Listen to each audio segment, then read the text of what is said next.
En manchette ce soir, l'intelligence artificielle est à nos portes. Les services de l'IA, bientôt partie prenante du monde du travail.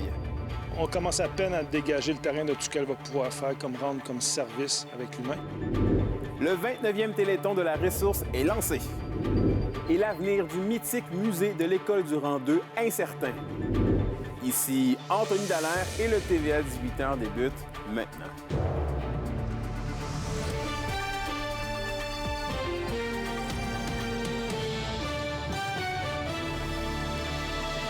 Bon début de soirée et merci d'être parmi nous.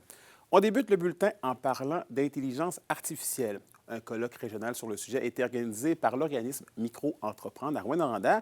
Les entreprises ont pu démystifier l'intégration de l'outil dans leur milieu de travail et Olivier Morin était sur place.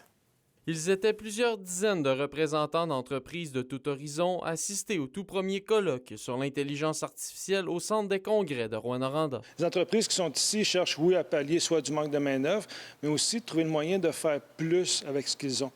Donc, au niveau des tâches répétitives, faire des tâches à valeur ajoutée et déléguer à l'IA les tâches qui pourraient prendre une semaine qui se feront en 30 secondes à peu près. L'approche utilisée dans le cadre de cette journée est de trouver une valeur ajoutée à l'outil dans le but de le rendre plus efficace dans la productivité des entreprises. Comment qu'on va innover, comment qu'on va optimiser, comment qu'on va se surpasser. Ça, l'humain, l'IA n'est pas capable de joindre. Fait qu'autant l'IA est très, très, très, très solide, autant elle est très fragile. Mais face à la montée de ce phénomène, certaines personnes peuvent éprouver de la peur. C'est comment aussi comprendre notre cerveau par rapport à ça, parce qu'évidemment, ça va apporter certaines peurs, on le sait.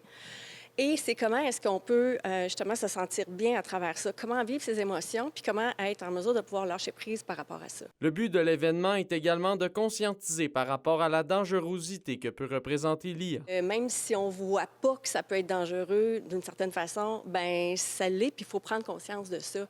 Et c'est ça notre but aujourd'hui, c'est pour ça qu'on est là, c'est justement qu'on en a parlé, puis on va continuer à en parler aussi. Par ailleurs, ce chercheur à l'Institut Intelligente et Données qui a travaillé sur les dangers de son utilisation a présenté ses résultats aux personnes présentes. Pour lui, les potentiels risques ne proviennent pas de la machine. En fait, mon objectif là aujourd'hui, c'est de montrer que c'est pas le problème, le modèle ou l'intelligence artificielle, mais en fait l'utilisation, c'est ça le problème.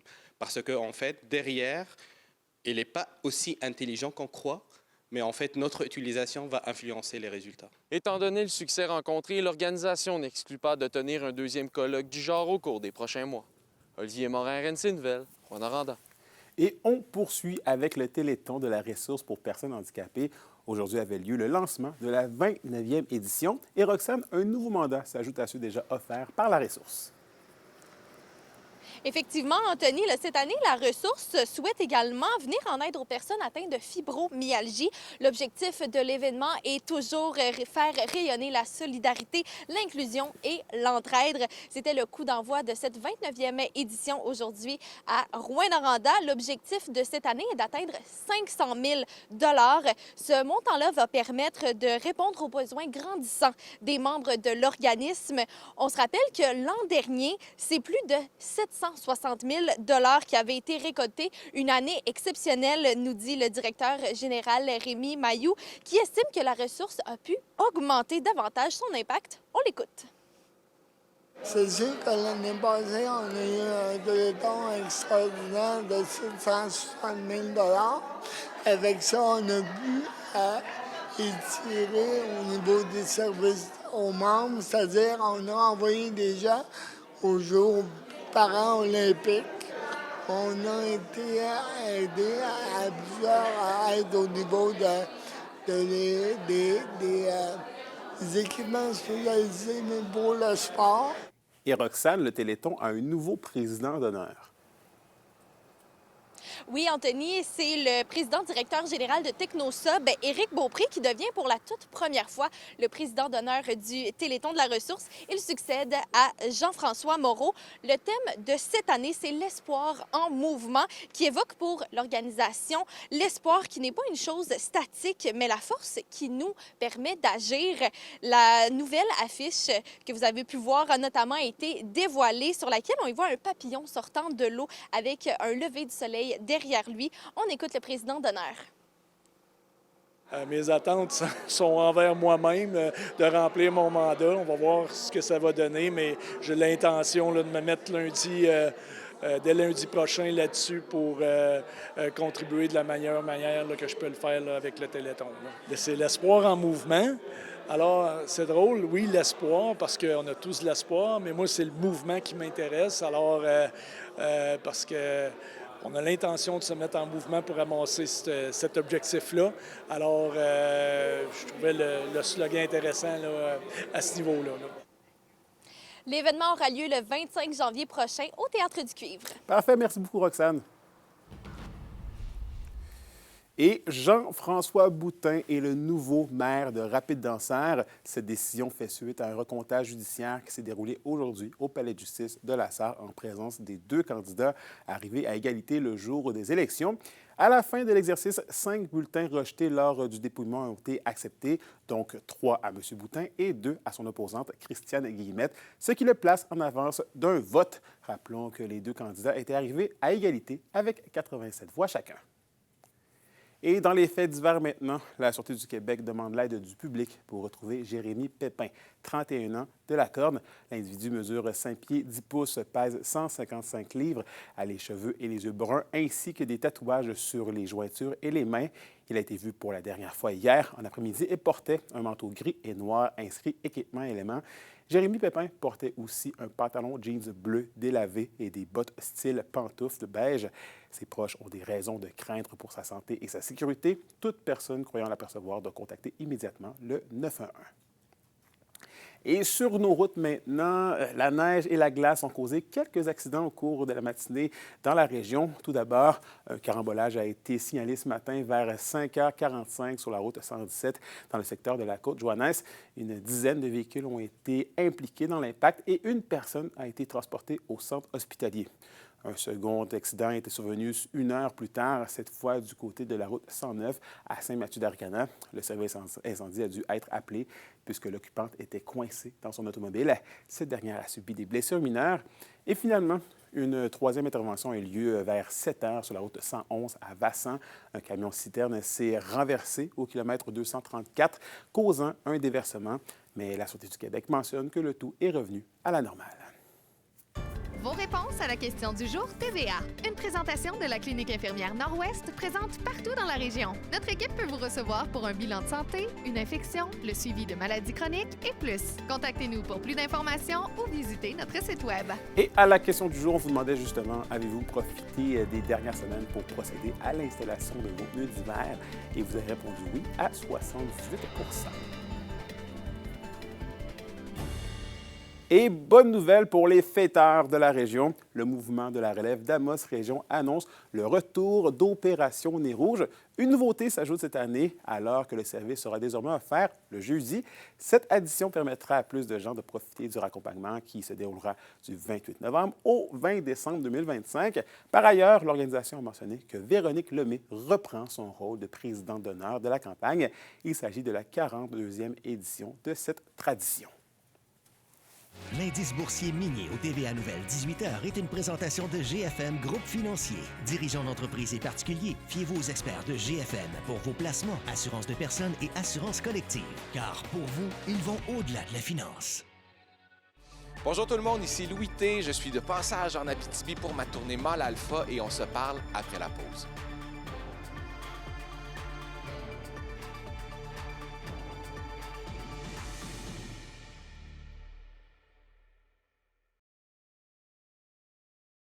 La bonne nouvelle économique TVA, une présentation des SADC de l'Abitibi-Témiscamingue et du nord du Québec. La Chambre de commerce et d'industrie d'Abitibi-Ouest a tenu le 1er novembre son 38e gala Excellor, lors d'une soirée prestigieuse mettant en lumière l'excellence, l'innovation et le dynamisme démontrés par les 24 entreprises et organismes participants. Leurs investissements et la création d'emplois sont des apports essentiels au développement socio-économique de l'Abitibi-Ouest. Les SADC, partenaires de l'économie de la région.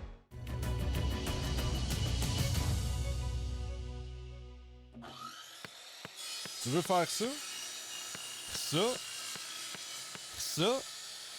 On a ce qu'il faut. Location MSN de Val-d'Or. Fier de célébrer avec vous notre 20e anniversaire et de présenter la chronique culturelle. Au Culturel Justine, l'humoriste Louis T vient présenter son 3e one-man show Mâle Alpha dans la région. Oui, dans Mâle Alpha, Louis T se veut un petit peu plus humain, avec un regard bienveillant, mais surtout drôle sur la masculinité. Reconnu pour la qualité de ses textes et son humour, Louis T fait rire autant sur les réseaux sociaux que sur scène, mais surtout, il vous fait réfléchir aussi. Il est ce soir au Théâtre du Quai de Rouyn-Noranda. Il ira ensuite à Amos et à Lebel sur Quévillon au cours de la fin de semaine. Voici ce qu'il vous réserve sur scène. En fait, je vais parler de l'homme en général, la condition de l'homme, mais à travers aussi le regard de la société. C'est-à-dire que je ne vais pas juste parler des hommes. C'est ça que je veux dire. Je me suis mal exprimé. Je veux être sûr que tout le monde se sente inclus dans ce spectacle-là. Ça a été une priorité, que ça n'ait pas l'air d'un spectacle où je me prends pour un mâle alpha, puis je suis un coach de vie, puis je suis en train de dire aux gars comment être. C'est plutôt un regard à la fois cynique et bienveillant sur la condition masculine. Ce spectacle-là, bien, il est nono, mais avec de la profondeur derrière, il y a de la réflexion. Je le dis parce que des fois, on pense que je fais un style académique ou c'est une conférence avec une thèse universitaire. J'ai beaucoup réfléchi au sujet, fait que je m'arrange pour pas trop dire de niaiseries par rapport au thème, mais il y a beaucoup de blagues niaiseuses là-dedans aussi. C'est agréable d'aller voir des gens pour la première fois. Des fois, on va dans des villes pour la 4, 5, 6e fois, mais quand on y va la première fois, on sait que ceux qui viennent nous voir, ils ont envie de nous voir. C'est notre premier public, fait que je m'attends vraiment à une soirée le fun. Et dans un autre ordre d'idées, un peu moins drôle, Justine, il y a 2 semaines, la ministre France-Hélène Duranceau annonçait un moratoire sur le versement d'aide financière à des organismes, notamment culturels, et l'École du Rang 2 pourrait être affectée. En effet, l'année financière du musée a commencé le 1er avril dernier, Anthony, et depuis, aucune subvention n'a été confirmée. Alors, le budget est gelé pour le programme d'aide au fonctionnement pour les institutions muséales, Alors, plusieurs musées de la région pourraient être affectés. Dans cette période d'incertitude, le public est invité à faire des dons, bien sûr. Je laisse Rachel Barbe vous en dire un petit peu plus sur la situation. Le gouvernement a annoncé des gels de subventions dans les dernières semaines, des gels de subventions principalement en culture. Dans son annonce, c'était comme pas super clair. On ne savait pas trop exactement quel programme pouvait être touché par ces gels-là, qu'est-ce que ça impliquait. Après des recherches, après avoir creusé un peu la question, on se rend compte qu'il y a beaucoup de programmes en culture qui sont présentement gelés. Donc, ça crée une incertitude dans le milieu culturel, patrimonial, de façon importante en région. Entre autres, le PAFIM, donc qui est le programme d'aide au fonctionnement des institutions muséales, touche directement l'École du Rang 2. Nous, on ne sait pas à l'heure actuelle si on va recevoir des sommes pour, dans le fond, l'année 2025-26, donc l'année qui a commencé au 1er avril de cette année, qui se termine au 31 mars 2026. On n'a pas encore de confirmation si on va avoir des subventions ou pas.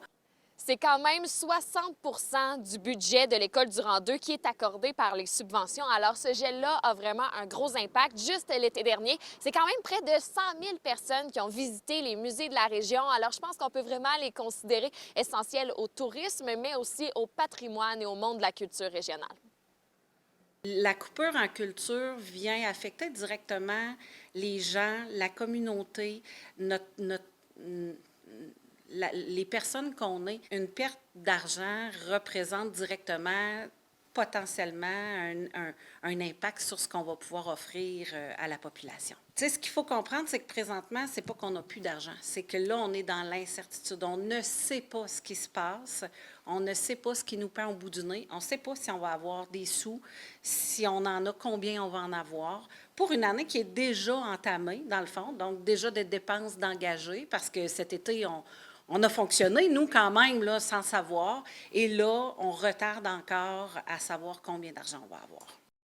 4 victoires de suite pour les Forestiers. On a démontré du caractère, on a montré qu'on est capable de rivaliser avec des grosses équipes. Ici Zachary Desrosiers. Après la pause, je vous parle des récents succès de l'équipe amossoise.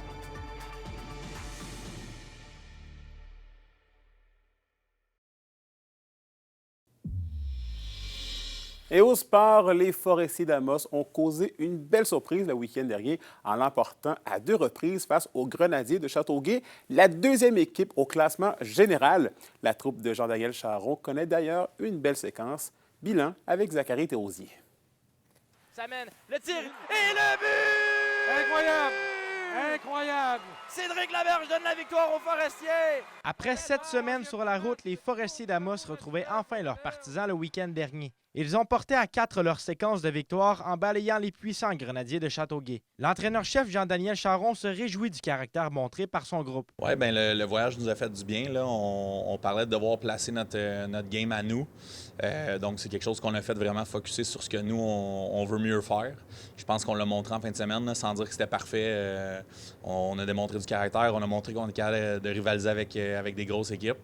On est très content de beaucoup de joueurs en ce moment. Malgré ses succès, l'équipe garde les 2 patins sur la glace. Bien, c'est sûr que c'est le fun de gagner, mais je vais continuer à être fatigué avec le processus. On garde notre mémoire de poisson rouge. On est content des 4 victoires, mais on pense au prochain match. Puis, comme on le dit, nos premiers matchs importants sont en décembre au Challenge. Notre but, c'est d'être à la bonne place quand on va être rendu là. Si on gagne ou si on gagne pas, on regarde encore est-ce qu'on avance, est-ce qu'on est content de comment on a joué, qu'est-ce qu'il faut qu'on fasse mieux pour arriver au Challenge près. La première ligne, formée de 3 joueurs de 17 ans, Colin Bouliane, Cédric Laberge et Elliott Duval, ne dérougit pas. Les vétérans montrent l'exemple et s'investissent pleinement dans le projet.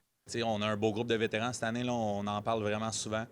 On a la chance d'avoir des gars qui embarquent dans le projet. Il y a des joueurs à 17 ans, des fois que le midget 3, ils prennent plus ça au sérieux, trop. Nous autres, on a des gars qui prennent ça au sérieux.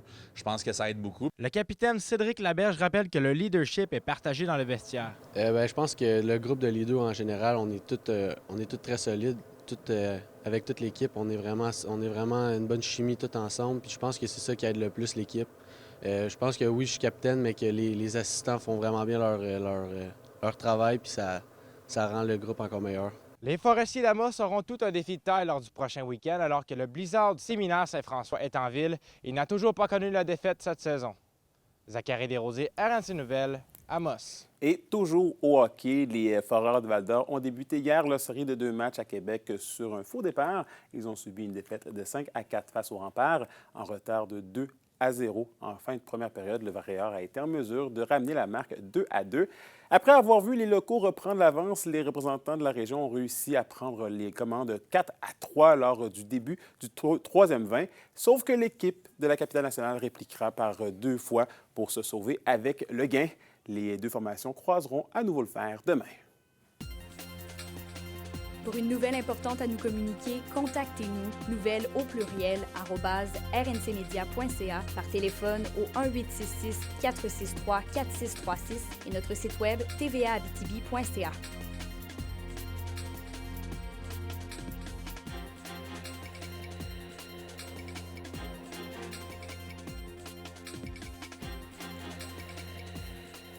La météo, une présentation de Nicole Auto de la Sarre, la capitale du pick-up. Où vous y trouverez toujours le meilleur choix, toujours le meilleur prix. Et à la météo, Justine, l'hiver vient. Ah oui, Anthony, on le sent, ce froid hivernal qui s'installe en Abitibi-Témiscamingue. On va avoir de la neige au courant de la nuit. C'est une accumulation de 2 cm qui est attendue pour l'ensemble du territoire au niveau de la température. On s'attend à un minimum de -6 avec un ressenti de -12 au cours de la nuit. Pour demain, ce qui nous attend, eh bien, encore de la neige qui va se transformer en pluie au courant de la journée. Une accumulation de 5 cm est attendue en Abitibi et de 2 cm pour le Témiscamingue. Au niveau de la température, des maximums entre 1 et 3 degrés sont attendus avec un ressenti de -11 demain matin. Et en aperçu pour samedi, eh bien, le soleil sera parmi nous avec un maximum de -4. J'ai sorti mes mitaines et j'ai pas l'intention de les ranger. Là. Ça commence à être froid pour les petites mains. Parfait. Merci beaucoup, Justine, et bonne soirée à toi. Et merci à vous d'avoir été des nôtres ce soir. N'oubliez pas qu'on est sur YouTube et XTV Abitibi-Témiscamingue si vous voulez aller voir ou même revoir les reportages de nos collègues. Sur ce, je vous souhaite de passer une belle soirée. On se retrouve demain pour la suite des choses. Prenez soin de vous.